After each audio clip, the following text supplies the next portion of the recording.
Hello guys, today Dubstechnology Present with another video. So, the iPhone XSE will make compromises.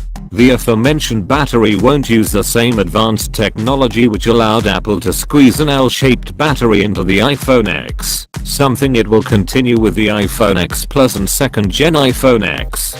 It will also miss out on an OLED display, dual camera, and, strangely, a mid 3D touch. None of these things are likely to be deal breakers for most users. Instead, what is likely to raise alarm is the price KUO says Apple will charge. While some rumors have claimed the second generation iPhone X would drop in price to accommodate a larger iPhone X Plus, KUO says this is not true.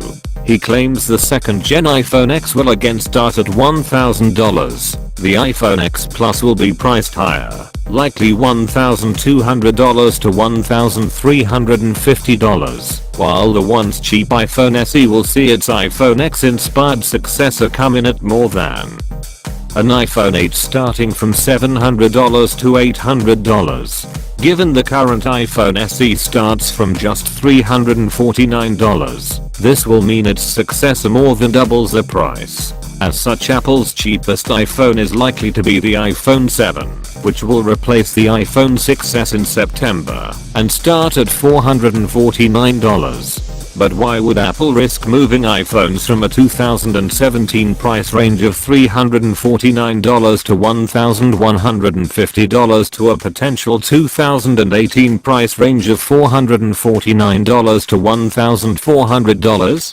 It could be argued Apple is confident in the iPhone X sales it has seen, despite some analysts claiming they will disappoint. But I think the answer lies in a controversial claim KUO made last week. KUO previously said he expects Apple to cancel the iPhone X after one generation. The logic is by not retaining the phone at a cheaper price, Apple can keep its design limited to premium models only. Were it to drop the price to $800-850, it would also risk the iPhone X cannibalizing sales of the less fully featured iPhone XSE. Yes, iPhone fans are famed for their loyalty. But based on what KUO reports are Apple's plans for 2018, the financial demands placed on users this year will see that loyalty sorely tested. Thanks for watching. So always stay tuned with new videos from my channel. Let's like, subscribe, and share my friends. Cause you all the best.